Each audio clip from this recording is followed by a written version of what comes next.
Hi class, welcome to session on income from salaries। आज हम सीखेंगे साहब एनुइटीज, पेंशंस एंड ग्रेचुटीज। तो साहब ये इसका एक स्लोगन आप बोल सकते हैं, जैसे अब LIC का स्लोगन है जिंदगी के साथ भी और जिंदगी के बाद भी। हम ये बोल सकते हैं नौकरी के साथ भी और नौकरी के बाद भी। तो एनुइटीज और पेंशंस और ग्रेचुटी के बारे में आइए साहब सीखते हैं। चलिए साहब, अब समझते हैं एनुइटीज और पेंशन के बारे में। चलिए साहब, पहले हम सीखेंगे एनुटी। एनुटी अगर कॉमन डेफिनेशन पढ़ें तो क्या होता है? Money entitling to a series of equal sums, such annual sums are annuities in the hands of investor if the person has invested some money. अगर आपने इन्वेस्टमेंट कर रखी है और उसको आपको हर महीने या हर पीरियड के अंदर में कुछ ना कुछ मिलता रहता है, तो that is annuities, equal sums, equal annual sums, as such annual sums are annuities। Income tax के अंदर में क्या मतलब हुआ साहब? एनुटी का मतलब भाई साहब सैलरी, नेट नेट, खत्म, period. Annuity is a sum payable in respect of a particular year. तो annuity a sum payable in a particular year treated as salaries. Net net, बड़ा शॉर्ट एंड क्रिस्प डेफिनेशन। अब साहब, annuities can be receive from current employer, previous employer जब छोड़ते हैं तब FNF के अंदर में, या अदर देन एम्प्लॉयर। क्या क्या ट्रीटमेंट होती है साहब? अगर आपको प्रेजेंट एम्प्लॉयर से मिला तो भाई साहब सैलरी पे होगी, तो सैलरी के साथ भी, पास्ट एम्प्लॉयर सैलरी के बाद भी, profit in लिeu of salary. Other than an employer, income from other sources, net net, income from other sources. ठीक है साहब, तो इनकम फ्रॉम अदर सोर्सेज में ट्रीट हो जाएगा। तो आपके पास अब क्वेश्चन आएगा कि he is my past employer, profit in लिeu of salaries के अंदर में कर देंगे। जब हम सीखेंगे तब हम बताएंगे इसके बारे में। प्रेजेंट एम्प्लॉयर सैलरीज के अंदर में डाल दीजिए, और other than an employer income from other sources में डाल दीजिए। I have a cold, sorry on that. अच्छा, एन्युटी एंड पेंशन के अंदर में पेंशन क्या बोलते हैं साहब? पेंशन मतलब बुढ़ापे का सहारा, सैलरी के बाद भी, नौकरी के साथ भी और नौकरी के बाद भी। Common meaning, periodic payment made specially by the government और अ कंपनी टू और other employers to employ in consideration of past services payable after his retirement. नौकरी के बाद भी। भाई साहब ये छोटा सा चार्ट है, इसे याद कर लेंगे। पेंशन कैन बी कम्यूटेड, मतलब एक मिश्त किस्त में मिल गया, और अनकम्यूटेड जो हर महीने मिलता रहता है। तो हर महीने जो मिलेगा वो फुली टैक्सेबल हो जाएगा। कम्यूटेड अगर मिला, गवर्नमेंट का है, सेंट्रल गवर्नमेंट का एम्प्लॉय है, लोकल अथॉरिटीज का एम्प्लॉय है, स्टैट्यूटरी कॉर्पोरेशन का एम्प्लॉय है, सिविल सर्विसेज का एम्प्लॉय है, डिफेंस सर्विसेज का एम्प्लॉय है, पूरा का पूरा एग्जेम्पशन मिल जाएगा साहब। 10(10)(a) के अंदर में पूरा का पूरा छूट मिल गई।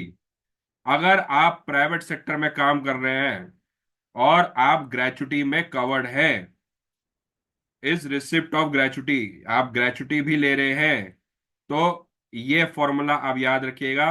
1/3 into commuted pension received divided by commutation percentage into 100 would be exempt. So commuted pension जो आपको रिसीव हुआ, परसेंटेज ऑफ कम्यूटेशन मतलब आपने 60% कम्यूट किया, सॉरी कंसोलिडेट किया, या आपने से 70% कर दिया, तो आपको सपोजली 1 लाख रुपए मिलना था। तो 100 पकड़ लेते हैं, 1 लाख ही पकड़ लेते, रुको। 1 लाख रुपए मिलना था आपको पेंशन हर महीने। आपने बोला साहब मुझे 60% अभी दे दो, तो 60,000 आ गया। 60,000, तो ये बोलता है जो छूट मिलेगी वो 1/3 गुना 60,000 डिवाइडेड बाय 60%,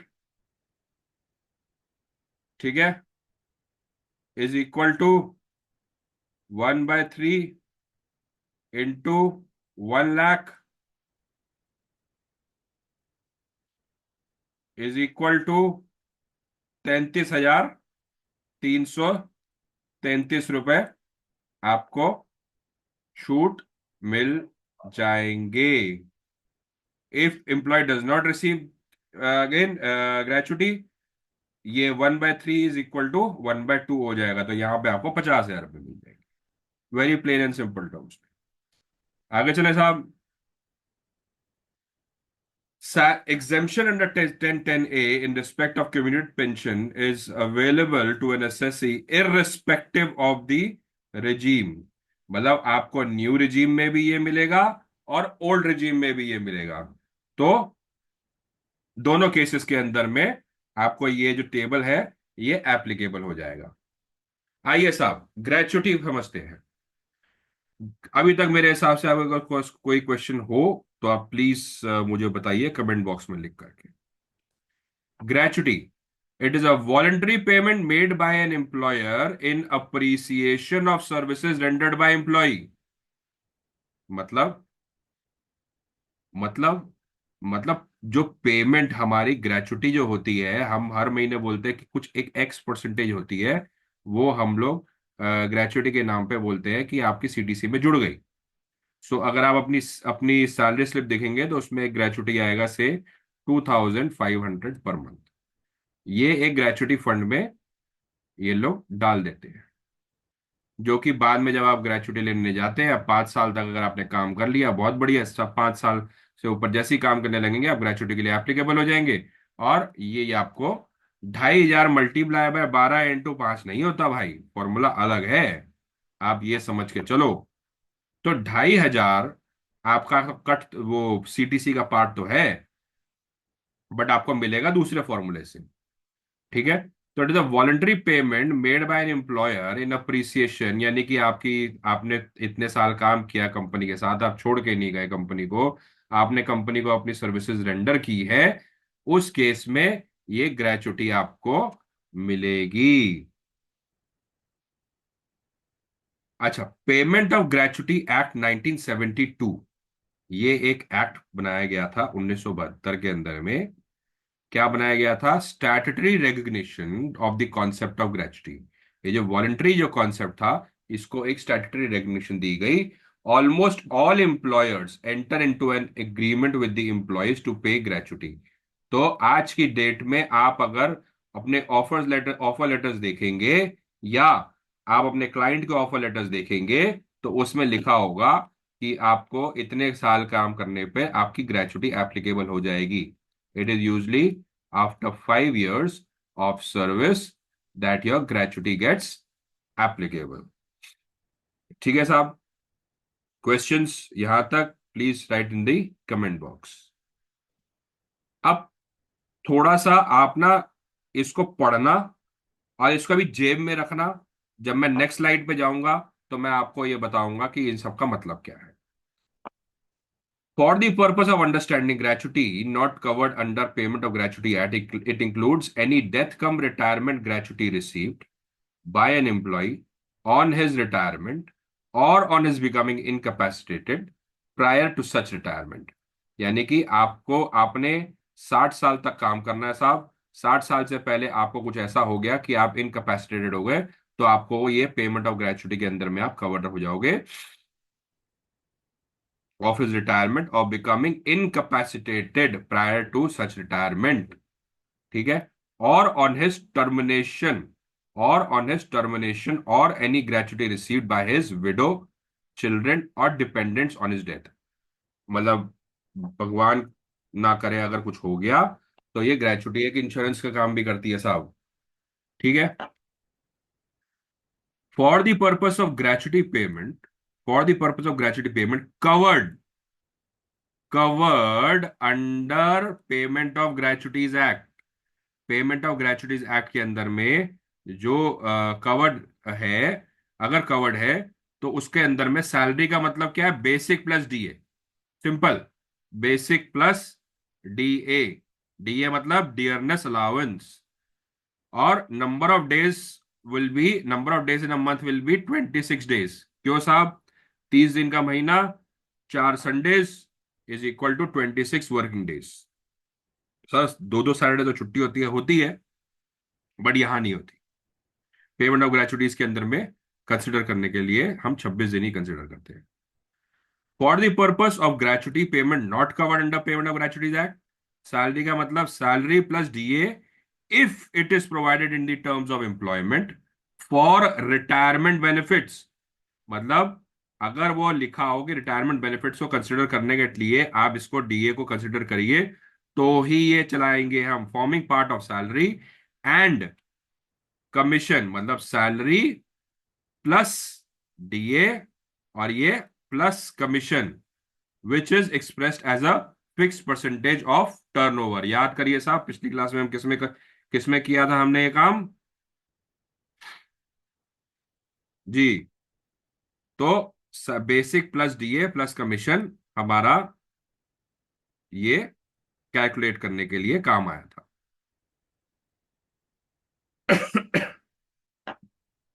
ठीक है साहब, आगे चलें।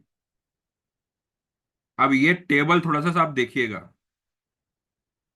तो ये ग्रेचुटी है, रिसीव्ड ड्यूरिंग सर्विस, नौकरी के साथ भी फुली टैक्सेबल। टैक्सेबल हो जाएंगे साहब आप पूरे के पूरे ग्रेचुटी के ऊपर में। ये सर देते हैं। It depends on the employer कि मैंने ग्रेचुटी साहब, इस ग्रेचुटी में से थोड़ा बहुत पैसा मुझे अभी दे दो, बाकी मैं ग्रेचुटी में कटवा दूंगा, तो वो पूरी टैक्सेबल हो जाएगा। रिसीव, अब received at the time of retirement और डेथ। अब इसके भी दो भाग है साहब। Received by under the pension code applicable to defence services और office of government local authority statutory authority, जो हमने पीछे पढ़ा, it is fully exempt under section 10 subsection 10 clause 1। साहब ये फुली एग्जेम्प्ट हो गया। आप गवर्नमेंट में काम कर रहे हैं, आपकी तो चांदी चांदी है। अदर देन इन, मतलब कि ये government employees, other employers, if it is covered under payment of gratuities act. याद करिए साहब, पेमेंट ऑफ ग्रेचुटीज एक्ट और non payment of gratuities act जो मैंने लिखा निकाला था, अब वो जेब से आप निकालिए। मैक्सिमम अमाउंट कितना जा सकते हैं आप? Least of 3, 20 lakh rupees actual amount received, या 15/26, 15/26 into salary. Salary include salary plus DA, salary plus DA based on the last drawn salary, जो आपकी बेसिक प्लस डीए होगी। वो जो लास्ट ड्रॉन सैलरी होगी उसको कंसिडर करके उसको, तो अगर आपका ये समझ लीजिए ये 80,000 था, 1 2 3 4, और ये था हमारा 10,000, जो मेरे मेरे एचआरए के एग्जांपल में मैंने किया था, इज इक्वल टू 90,000। 90,000 तो 15/26, ये मेरे लास्ट ड्रॉन था 90,000। 90,000 3 4, 90,000, 90,000 मल्टीप्लाई बाय, आपने सपोजिंगली 12 साल काम किया, 12 साल 7 महीने काम किया, तो मैं मान लूंगा आपने 13 साल काम किया, तो यहां पे एक जो नंबर आएगा, ठीक है। तो ये फॉर्मूले से कैलकुलेट होगा, which is least of the three things will be exempted. तो आपको सपोजिंगली 5 लाख रुपए मिले, 1 2 3 4 5 लाख रुपए मिले, 20 लाख या 5 लाख या ये जो कैलकुलेट किया गया, इसमें से ये माइनस कर देंगे हम, तो ये जितना भी आंसर आएगा वो हमारा टैक्सेबल अमाउंट हो जाएगा। तो ये यहाँ पे टैक्सेबल हो जाएगा, ये हो जाएगा एग्जेम्प्ट। ठीक है साहब। अब अगर आप पेमेंट ऑफ ग्रेचुटी एक्ट में कवर्ड नहीं है, सैलरी का ध्यान रखिएगा साहब, salary plus DA plus commission, fix percentage of turnover. यहाँ पे भी 20 लाख, वही एक्चुअल अमाउंट, पांच मतलब अमाउंट रिसीव्ड यहाँ के लिए 5 lakh. This is half multiply by average of 10 month salary, यानी कि सपोजिंगली मेरी ये थी 90,000 था मेरा लास्ट 6 मंथ्स का, 1 2 3 4, 90,000 इंटू 6, वही summation F X by F करेंगे, और उससे पहले मेरा था 80,000, जो मेरा salary plus DA plus commission था, उसको हम कर दिया हमने ये, यानी कि 9 6 54, 54 और 8 4 32।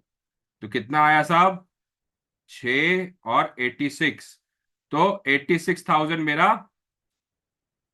बन जाएगा मेरा एवरेज सैलरी। तो यहाँ पे 90,000 की जगह हो जाएगा 86,000 मल्टीप्लाई बाय, जो मैंने 12 साल 7 महीने काम किया, 7 महीने तो भोगबाड़ी में गए, मुझे सिर्फ 12 साल का पैसा मिलेगा। ठीक है। तो इसके लिए यहां पे अगर मुझे 5 लाख रुपए मिले, 1 2 3 4 5 लाख रुपए मिले, तो इसका जो आंसर आएगा, सपोजिंगली ए आया answer, -A is equal to taxable amount. ठीक है साहब, यहां तक आपको समझ में आ गया? तो साहब आप ये समझिए, मेरा जो रिटायरमेंट के ऊपर में मुझे पैसा मिलता है या मुझे एट पेंशन मिलती है, मैंने ये कवर करना था इस सेगमेंट में। मैं बहुत धीरे धीरे आपको सैलरी के लिए लेके जा रहा हूं, क्योंकि मैं एक एक टॉपिक आपको क्लियर कराना चाहता हूं। आप समझिए साहब कि एन्युटी, पेंशन और ग्रेचुटी, ये तीन चीजें रिटायरमेंट बेनिफिट्स के लिए काम आती हैं। तो annuity is the lump sum amount received. ठीक है, annuity is the lump sum amount received, और ये सैलरी की तरह टैक्सेबल हो जाएगी, profit in lieu of salary हो जाएगी। पेंशन जो होगी, पेंशन के लिए मैंने आपको टेबल बता दिया था। टेबल के अंदर में एग्जेम्पशन ऑफ गवर्नमेंट सर्विसेज में है, कम्यूटेड पेंशन में आपको 1/3 multiply by commuted pension receive divided by percentage into 100, यानी 60% जैसे होता है, 16 इंटू 100 हो जाएगा। वो उतना आपको एग्जेम्पशन मिल जाएगा। अगर आप ग्रेचुटी रिसीव नहीं कर रहे हैं तो हाफ मिलेगा। आप ये समझिए साहब, ग्रेचुटी के अंदर में हमारा ये सारे हमने डेफिनेशंस किए थे, और ये हमारी सारी की सारी ग्रेचुटी कवर्ड हो जाती है। ठीक है साहब। अब अगर मेरे पास ग्रेचुटी भी रिसीव हो रही है और पेंशन भी रिसीव हो रही है, तो याद करिए साहब, वहां पे आपके पास एक है 1/3 का फॉर्मूला। ठीक है, और यहां पे भी है। अब ये जो 20 लाख है, आप ये समझिए, आपको एक एम्प्लॉय, आपको ये पता है कि पार्ट टाइम एम्प्लॉयमेंट भी होती है, पार्ट टाइम एम्प्लॉयमेंट में भी सैलरी होती है। एक एम्प्लॉयर के अंदर में आपने काम किया, उसने आपको 5 लाख दिया, दूसरे एम्प्लॉयर ने आपको काम करते टाइम पे से 15 लाख रुपए दिए, 3 4 5, 15 लाख रुपए दिए। तो जब हम ये 20 लाख रुपए कैलकुलेट कर रहे होंगे, जब ये हम 20 लाख रुपए कैलकुलेट करेंगे, तब इन दोनों को जोड़ करके 20 लाख रुपए कैलकुलेट करेंगे। मगर ये मतलब कि यहां पे जितना एग्जेम्पशन आया और यहां पे जितना एग्जेम्पशन आया, उसमें से ये माइनस कर देंगे, फिर मिनिमम निकालेंगे। यानी कि अगर मेरे पास यहाँ पे 5 लाख रुपया आ गया, 5 लाख रुपया मैंने यहाँ पे निकाल लिया। ठीक है, अब यहां पे जब मैं निकालने बैठूंगा, तो दिस, इन दोनों का जोड़ लगाऊंगा मैं, यानी कि 20 लैक्स, एक्चुअल अमाउंट रिसीव्ड से 21 लैक्स, से 19 लाख रुपीज, और इस इन दोनों का जोड़ के बाद जो आएगा, वो मेरा यहां पे कंसिडर करूंगा मैं। समझ में आ गई बात? नहीं समझ में? से सपोजिंगली मेरे पास 19 लाख रुपया आता है, मेरे पास 5 लाख रुपया यहां से आया और 14 लाख रुपया यहां से आया। ठीक है, मैंने इसको भी कैलकुलेट किया, तो मेरे पास ये आ रहा है कुछ 3 लाख रुपया, और ये आ रहा है कुछ 2 लाख रुपया। तो मैं क्या करूंगा, 20 लाख, 19 लाख, और से सपोजिंगली यहाँ पे, से सपोजिंगली यहाँ पे 20 लाख आ रहा है, सपोजिंगली मान लीजिए। ठीक है, 19 लाख, 20 लाख और से 23 लाख रुपया आया। ठीक है, तो मैं क्या करूंगा, 19 लाख पकड़ूंगा साहब। मैं ये नहीं करूंगा कि 3 लाख रुपए यहां पे दे दो और 20 लाख रुपए यहां पे दे दो, नहीं। मैं बोलूंगा 19 लाख ही मुझे मिला, तो 19 लाख को मैं इस प्रपोर्शन के अंदर में मैं डिवाइड कर। ठीक है साहब, राइट। चलिए साहब, नेक्स्ट क्लास में हम फर्दर सीखेंगे सैलरीज के बारे में, with other leave encashment etcetera. ठीक है, चलिए, okay, thank you, bye bye. For my notes, you may contact me on my email address or contact me over the phone for any type of consultancy work. You can contact me again on any of the mediums. If you like my video, please subscribe to my channel. Thank you.